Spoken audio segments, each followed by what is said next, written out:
जय हिंद दोस्तों, welcome to Shaurya classes. आज का हमारा टॉपिक है बीए प्रोग्राम सेकेंड ईयर के थर्ड सेमेस्टर के हिस्ट्री के इंपॉर्टेंट आंसर का। ये आंसर इतने इंपॉर्टेंट हैं कि इन्हीं में से ही आपका बीए प्रोग्राम थर्ड सेमेस्टर का हिस्ट्री का एग्जाम बनने की पूरी संभावना है। तो आइए शुरू करते हैं। सबसे पहले आपका शौर्य क्लासेस में हार्दिक अभिनंदन। हम जानते हैं कि ये जो प्रश्न पत्र जो होगा ये थर्ड सेमेस्टर का है। भारत का इतिहास, जिसका नाम है हिस्ट्री ऑफ इंडिया, ये इतिहास के छात्रों के लिए है जो कि second year third semester history का एग्जाम है। आज हम आपको सिर्फ 8 ऐसे इंपॉर्टेंट क्वेश्चनों पे चर्चा करेंगे यहाँ पे, जो आपके एग्जाम में आने की काफ़ी संभावना है। अगर आप यही 8 क्वेश्चन करके चले जाते हो तो आपका एग्जाम 100% अच्छा होता है। तो आइए अब हम शुरू करते हैं। सबसे पहले ये जो क्वेश्चन है ये है बीए प्रोग्राम सेकेंड ईयर के थर्ड सेमेस्टर के विद्यार्थियों के लिए। सबसे पहला क्वेश्चन है, अलाउद्दीन खिलजी के सैन्य, प्रशासनिक तथा आर्थिक उपायों के महत्व का विश्लेषण कीजिए। यही इसी क्रम से ही आपके क्वेश्चन पेपर में भी क्वेश्चन होने वाला है। सबसे पहला क्वेश्चन है कि अलाउद्दीन खिलजी के सैन्य, प्रशासनिक और आर्थिक उपायों का महत्व का विश्लेषण कीजिए।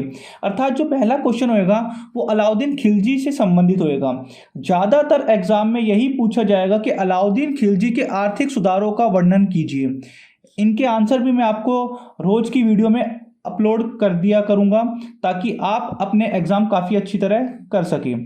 पहला क्वेश्चन है, अलाउद्दीन खिलजी की सैन्य और प्रशासनिक और आर्थिक जो उसने नीतियों को चलाया था वो किस प्रकार की थी। ज़्यादातर इस क्वेश्चन में आपका आर्थिक सुधार से संबंधित आता है। आर्थिक सुधार में उन सभी सुधारों का उल्लेख करना है जो अलाउद्दीन खिलजी के द्वारा बाजार व्यवस्था को स्थापित करने के लिए कुछ सुधार किए गए थे। जी हाँ, बाजार व्यवस्था को स्थापित करने के लिए कुछ सुधार। ये मोस्ट इंपॉर्टेंट क्वेश्चन है। ये क्वेश्चन तो आपको छोड़ना नहीं है। हर हाल में किसी भी कीमत पे अलाउद्दीन खिलजी का आर्थिक सुधार का मूल्यांकन जरूर करके जाना है। इसका उत्तर मैं आपको जल्द ही इसी चैनल पे प्रोवाइड करा दूंगा। आपका दूसरा क्वेश्चन आता है, मोहम्मद बिन तुगलक। जी हाँ, मोहम्मद बिन तुगलक, जिसको बुद्धिमान मूर्ख के नाम से भी जानते हैं, मोहम्मद बिन तुगलक के सुधारों का आलोचनात्मक विश्लेषण कीजिए।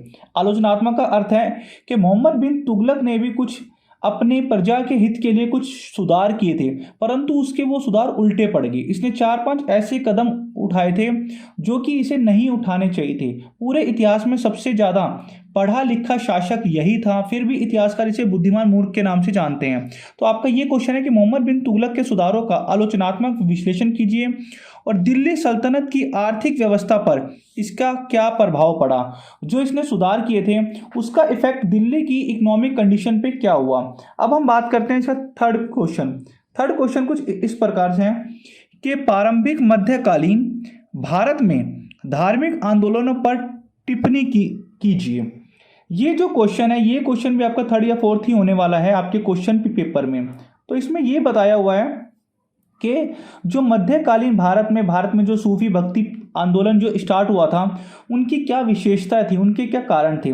ज़्यादातर एग्जाम में कबीर की शिक्षाओं का पूछा जाता है या मीराबाई की शिक्षाओं का पूछा जाता है या चिश्ती सिलसिले से संबंधित क्वेश्चन आते हैं। ये क्वेश्चन आपके शॉर्ट नोट्स अर्थात टिप्पणी में भी पूछे जा सकते हैं। तो आप कोशिश कीजिएगा कि कबीर और मीराबाई इन दोनों की शिक्षाएं का विश्लेषण तथा समाज पे इसका क्या इफेक्ट हुआ ये जरूर करके जाए। ये काफ़ी इंपॉर्टेंट क्वेश्चन है। सिर्फ 8 ही क्वेश्चन आपको बताऊंगा और मेरा पूरा विश्वास है कि 8 में से 6 या 8 के 8 आपके एग्जाम में एज इट इज पुट किए जा सकते हैं। अगला आपका फोर्थ क्वेश्चन है, अकबर की सुलह एवं कुल की नीति की उत्पत्ति का संक्षिप्त परीक्षण कीजिए। जी हाँ, अकबर ने सुलह एवं कुल की नीति को चलाया था।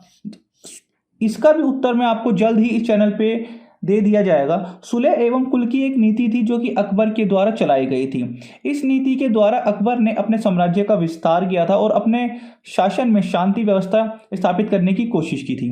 तो इस नीति का भी उल्लेख करना होगा आपको एग्जाम में। ये भी क्वेश्चन इंपॉर्टेंट है, पर सबसे ज़्यादा इंपॉर्टेंट है अलाउद्दीन खिलजी का जो उसने बाजार व्यवस्था के लिए किया था।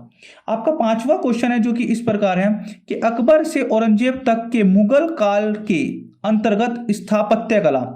आप कंफ्यूज मत होइएगा, स्थापत्य कला और एक क्वेश्चन और आता है, स्थापत्य कला के साथ साथ एक चित्रकला भी आता है, उसका अलग से क्वेश्चन होएगा। यहाँ पे ये बोला हुआ है, अकबर से औरंगजेब तक के मुगल काल के अंतर्गत स्थापत्य कला से आप क्या परिवर्तन देखते हैं। सबसे पहले हमें यहाँ जानना है कि स्थापत्य कला होती क्या है। स्थापत्य कला का अर्थ है कि अकबर के द्वारा जो भी महलों को बनवाया गया था, तीर्थ स्थल को बनवाए गए थे, या फिर बिल्डिंग या इमारतों को बनवाया गया था। और औरंगजेब तक आते आते शाहजहां ने क्या क्या चीज़ों को बनवाया, औरंगजेब ने क्या क्या चीज़ों को बनवाया, उनके बनावट में कुछ ना कुछ अंतर तो हुआ है। उन बनावट को ही यहाँ पे उल्लेख करना है कि अकबर से लेके औरंगजेब के काल तक जो मुगल है, मुगलों ने भारत में जो जो चीज़ें स्थापत्य करवाई, जैसे शाहजहां के द्वारा जो स्थापत्य कला आई है, औरंगजेब के द्वारा आई है, जो अकबर के द्वारा आई है, उनमें क्या क्या परिवर्तन देखने को मिला, अकबर के काल में कैसा था।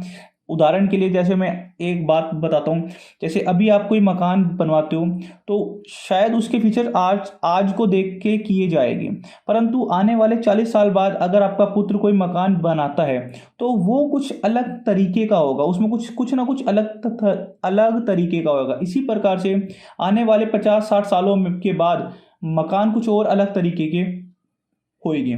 तो यहाँ पे यही बताया हुआ है कि अकबर और औरंगजेब तक के मुगल काल में स्थापत्य कला, जो भी इमारतें, मीनारे, महल वहल बनाए हुए हैं, उनमें क्या क्या मुख्य अंतर आया है और कौन कौन से थे। इसके बाद है जहांगीर एवं शाहजहां के शासन में मनसबदा व्यवस्था की मुख्य विशेषता। अब यहाँ पे बात की गई है मनसबदा प्रणाली की। अब मनसबदा प्रणाली क्या है? मनसबदा प्रणाली ये होती है कि भाई जो अकबर के द्वारा शुरू की गई थी, इसमें ये बताया गया था कि अकबर ने मनसबदा प्रणाली इसलिए शुरू की थी कि मनसब का अर्थ होता है एक योग्यता। जब ये इसका उत्तर मैं आपको बताऊंगा तो एक अलग से वीडियो बनाऊंगा जहाँ पे आपको आसान शब्दों में ये काफ़ी आसानी से समझ में आ जाएगा मनसब क्या होता है। मनसब का अर्थ एक प्रकार का सैनिक योग्यता होती है। जो जितना योग्य होता है उसको उतना ज़्यादा ही वेतन या उतना ज़्यादा ही मनसब प्रदान कर दिया जाता है। आज के शब्दों में हम सरल शब्दों में बात करें कि जो जितना ज़्यादा योग्य है उसको उतना ज़्यादा वेतन प्रदान न किया जाए। इसी के साथ साथ या तो आपसे क्वेश्चन ये पुट होएगा, या तो आपसे ज़्यादातर चांस इसके हैं कि अकबर के काल में मनसबदा प्रणाली का मूल्यांकन करो, अर्थात अकबर ने जो मनसबदा प्रणाली को शुरू किया था उसकी क्या विशेषता थी और उसमें क्या क्या था। ये मैं काफ़ी अच्छी तरह आपको एक सेपरेट वीडियो में इसका एक्सप्लेन कर दूंगा। अगला क्वेश्चन है, चित्रकला की मुगल शैली के विकास में अकबर और जहांगीर के योगदान को उजागर कीजिए। यहाँ बात हो रही है चित्रकला की।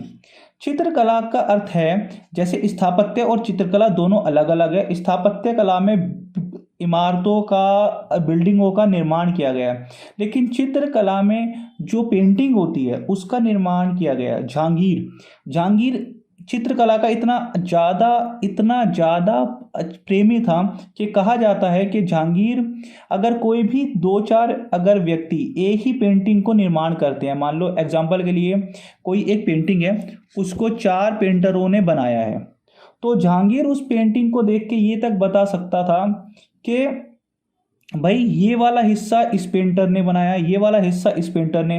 अर्थात इन शॉर्ट हम कह सकते हैं कि जहांगीर चित्रकला का काफ़ी ज़्यादा प्रेमी था या उसका ख्याल रखता था। अगर आपको ये वीडियो पसंद आ रहा है और आपने चैनल को सब्सक्राइब नहीं किया है तो प्लीज़ चैनल को सब्सक्राइब कीजिए, क्योंकि ये आपके लिए काफ़ी इंपॉर्टेंट होने वाली है प्लीज़। और इस वीडियो को लाइक करना मत भूलिएगा, शेयर करना मत भूलिएगा, और हाँ यार सब्सक्राइब तो कर ही दो यार, एक जोटा तो मार ही दो कम से कम। अब आपके सामने अगला है यार, देखो अभी तक आपने लाइक भी नहीं करा ना ही शेयर करा। चलो शेयर तो कोई बात नहीं, लेकिन सब्सक्राइब तो कर सकते हो। आपका लास्ट क्वेश्चन है 8वां क्वेश्चन है, 15वीं और 17वीं शताब्दी के मध्य दक्षिण एशिया पर यूरोपीय समुद्री व्यापार के प्रभाव का विवेचना कीजिए। इस क्वेश्चन में ये बोला हुआ है कि 15 to 17 जो सेंचुरी थी उसमें जब यूरोपियन इंडिया में आए, आप मुझे बताइए कमेंट करके कि सबसे पहले समुद्र से कौन आया, फिर कौन आया, या फिर कौन सी यूरोपियन कंपनी आई है। इन सब की वीडियो जैसे 15वीं जो 15th सेंचुरी में आप हमारे शॉर्ट्स पे जाके देख सकते हो। वहाँ मैंने रोज़ हिस्ट्री के अच्छे अच्छे शॉर्ट्स और इन्फॉर्मेटिव वीडियो लेके आता हूँ। सबसे पहले पुर्तगाली आए, फिर कौन आया, फिर कौन आया, ये सारी वीडियो वहाँ पे अवेलेबल है। इसके बाद ये 8 क्वेश्चन है। इन 8 क्वेश्चनों के साथ साथ हमें कुछ और देखने की भी ज़रूरत है, जैसे कि प्रमुख टिप्पणियाँ। इन टिप्पणियों में क्या होता है, आपसे एग्जाम में क्वेश्चन के साथ साथ कुछ टिप्पणियाँ भी पूछता है। तो अगर आप ये टिप्पणी भी करके जाते हो सकता है ये टिप्पणी लॉन्ग आंसर के रूप में भी आ जाए, हो सकता है जो लॉन्ग आंसर हो वो शॉर्ट क्वेश्चनों के रूप में भी आ जाए। जैसे पहली टिप्पणी है जागीरदारी व्यवस्था का उल्लेख कीजिए।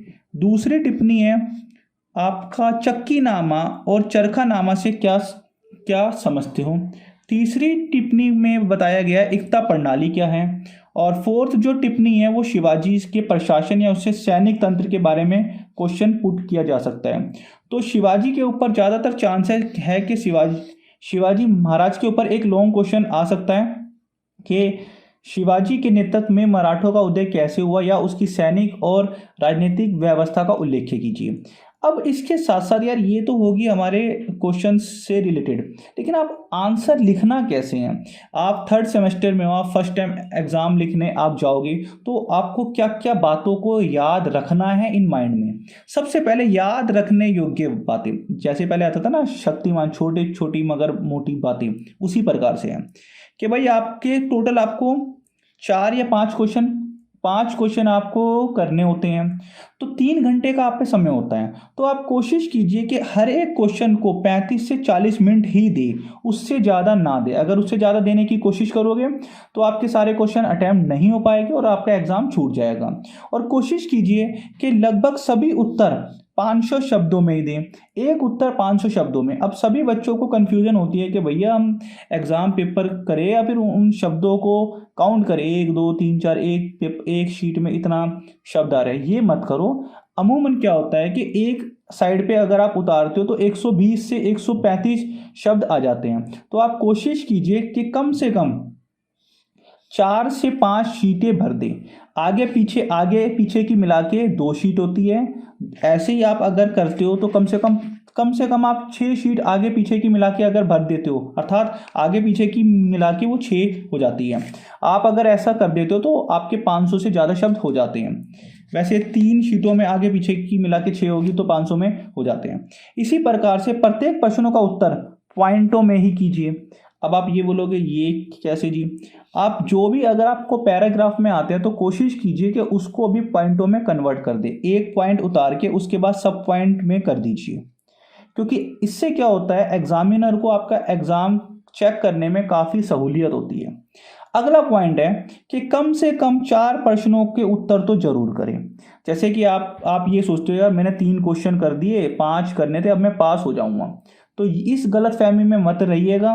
कोशिश करिए कि कम से कम 4 उत्तर तो करो। अगर 4 उत्तर करोगे तो आपके पासिंग की जो परसेंटेज होगी ना वो हाई % हो जाएगी। और अगर 5 कर लेते हो तो इससे अच्छी तो बात ही नहीं है जी। अगला एक लास्ट पॉइंट जो मोस्ट इंपॉर्टेंट है, कोशिश करें कि एक उत्तर टिप्पणी या शॉर्ट नोट जो पूछा जाता है उसमें से अवश्य करें। अर्थात यहाँ पे ये बोला हुआ है कि आपको 5 क्वेश्चन करने हैं, 4 क्वेश्चन तो लॉन्ग आंसर ही कर दो, जो फर्स्ट टू 5th या फर्स्ट टू 8 होते हैं उनमें से 4, और जो आता है ना एक के इनमें से 2 टिप्पणियाँ करें। तो कोशिश करो कि उनमें से 2 टिप्पणियाँ कर दो, ताकि उन जो अगर आप टिप्पणियाँ अगर आप करते हो ना तो वो आपको आपके मार्क्स को स्कोर कर देती है। लॉन्ग आंसर में अगर आप 1-2 पेज एक्स्ट्रा भर दोगे तो आपको इतने ज़्यादा मार्क्स नहीं मिलेंगे, लेकिन अगर शॉर्ट टिप्पणी में आप अच्छी तरह 2-2 पेज भी कर देते हो ना तो वहाँ पे मार्क्स मिलने की ज़्यादा संभावना होती है। जैसे एग्जांपल के लिए बताऊँ, एक टिप्पणी 10 मार्क्स की है और एक लॉन्ग आंसर है आपका 20 मार्क्स का। 20 मार्क्स में आपने 6 पेज भर दिए और एक टिप्पणी में आपने 2.5 पेज ही भर दिए। 20 में से एग्जामिनर ज़्यादा से ज़्यादा आपको 12 मार्क्स या 13 मार्क्स ही देगा अगर आपका एग्ज़ाम अच्छा होगा।